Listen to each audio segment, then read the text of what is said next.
Firebox clearance to combustibles is a big deal for keeping your home safe and avoiding fire hazards, so don't slack on it. Okay, so here's the lowdown on keeping your firebox clearance right. First off, you gotta know that the firebox is where all the heat and flames are happening, so anything too close can catch fire, no joke. Always check your fireplace manual or local building codes to get the exact clearance needed, usually measured in inches from the firebox to any wood framing or drywall. If you're installing or fixing up a fireplace, use non-combustible materials like metal or stone around the firebox to keep things safe. Don't just eyeball it.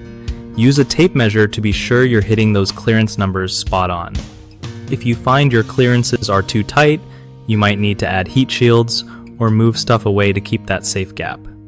Also, keep an eye out for any cracks or damage in the firebox lining because that can let heat escape and cause problems with the surrounding materials. And hey, remember that proper ventilation is key too. Good airflow helps keep things cool and prevents overheating near combustibles.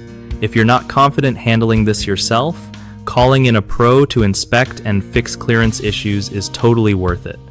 One of the biggest mistakes with firebox clearance to combustibles is ignoring manufacturer guidelines. People often just guess and end up way too close, which can lead to serious safety risks. Fix that by always reading and following the specific directions for your fireplace model.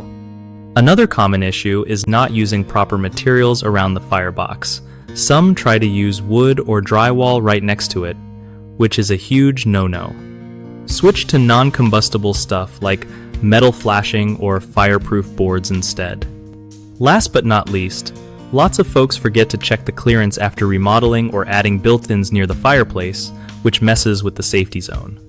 Make it a habit to double-check those clearances whenever you change anything nearby. BigHomeProjects.com is awesome because it hooks you up with trusted local contractors who actually know what they're doing with firebox clearances and other home upgrades. Plus, it's a great way for contractors to connect with homeowners looking for reliable pros, so everyone wins.